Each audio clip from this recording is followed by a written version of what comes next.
Shalom Varacha, que le bon Dieu vous protège, vous dans la santé. Bonne journée. Alors, aujourd'hui, nous allons parler de Noah et sa génération. Noah, c'était un monsieur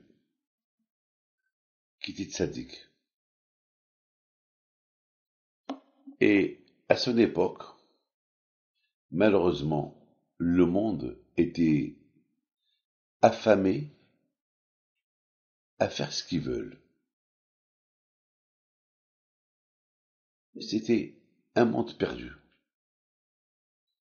Pourtant, ils avaient des tzaddikim. Pourtant, à leur époque aussi, il y avait Chet, il y avait Adam Arishon, il y avait Hanor, il y avait Metouchelah, il y avait des tzaddikim. Ça veut dire que, vous savez, c'était tellement facile de découvrir la vérité et de savoir qu'il y a Hachem.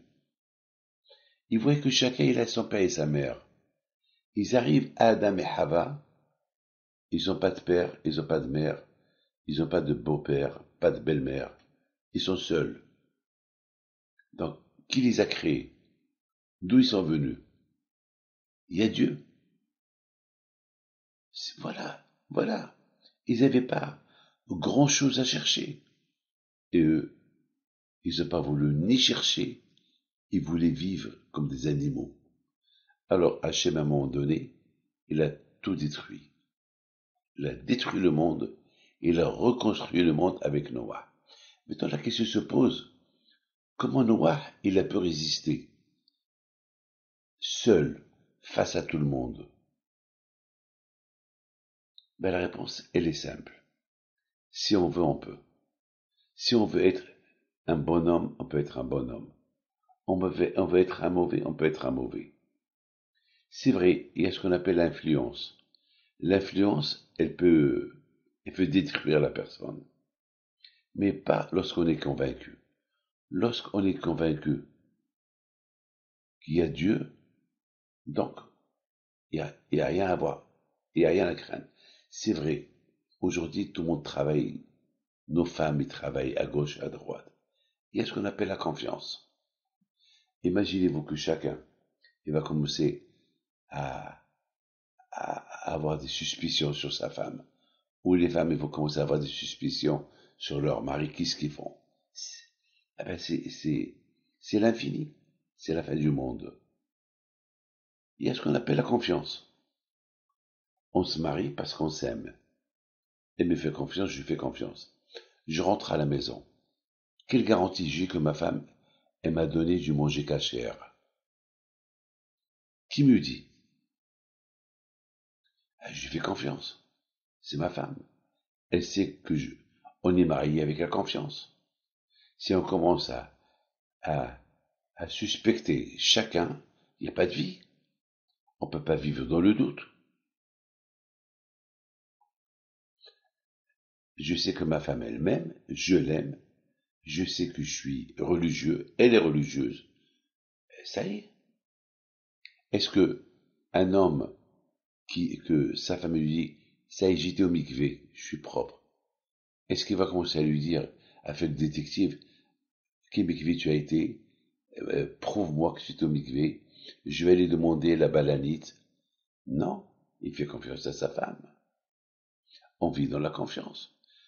Vous savez, mes amis, il y a au Mexique, il y a une famille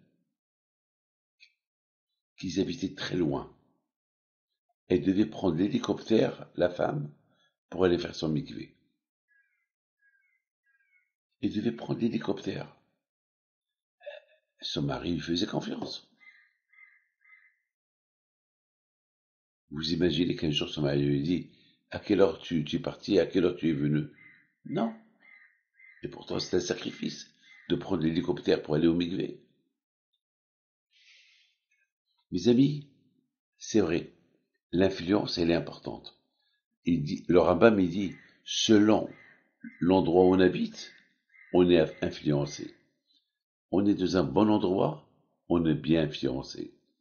on habite dans un mauvais endroit, on est mal influencé. Mais il y a ce qu'on appelle l'autonomie de la personne. L'homme, il doit être autonome. Je suis dans un avion, il y a 300 passagers, je suis le seul juif, et c'est parce que tout le monde mange du non cachère. Moi aussi, je veux manger du non cachère. Non. Et pourtant, tout le monde mange, mais moi, je mange pas. Parce que ma conviction est que je mange pas. Il y a la Torah. Donc, mes amis, Noah était seul contre tout le monde. Lorsqu'on est convaincu de la vérité, alors on suit la vérité. C'est ce qu'on appelle la conviction. Mais pour avoir cette conviction de vérité, il faut être dedans. La conviction de connaître la vérité, elle n'est pas facile. Ça demande beaucoup de travail. Et c'est ça ce qui a fait que Noah, il est resté seul contre tout le monde. Il avait cette force de conviction. Et lui, il a réussi à convaincre ses enfants. Il avait 3 enfants. Il a réussi à les convaincre. Mes amis, c'est ça la vie c'est ça ce qu'on apprend de cette belle paracha de Noah. La conviction. Lorsqu'on croit, mais c'est écrit aussi dans la paracha de Noah, à un moment donné, Noah, il n'était pas trop convaincu. Et il croit pas. Il dit, mais quand même, Akadosh Baruch Hu, il va pas détruire le monde. Même qu'il m'a dit, même une fois qu'il a construit l'arche, la Teva, et tous les animaux ils étaient dedans, il avait des doutes. Peut-être le bon Dieu va pas détruire le monde. Et là, Akadosh Baruch Hu lui dit, Noah, rentre tout de suite. Si tu restes là où tu es, tu vas mourir avec eux. Ça veut dire que le Sahara est très fort. Le Sahara, il lâche pas la personne. Même lorsque la personne, il est tzaddik, il est croyant, le Sahara ne le lâche pas. Il essaie par tous les moyens de le piéger, de le faire tomber. Soyons forts. Que Dieu vous protège à Mekasson.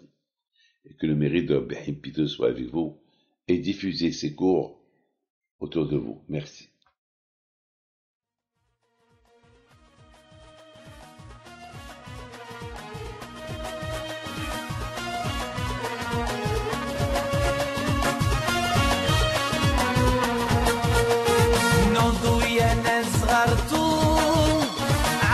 حي بنتو وقف لنا زي خوتو يا وز خوتو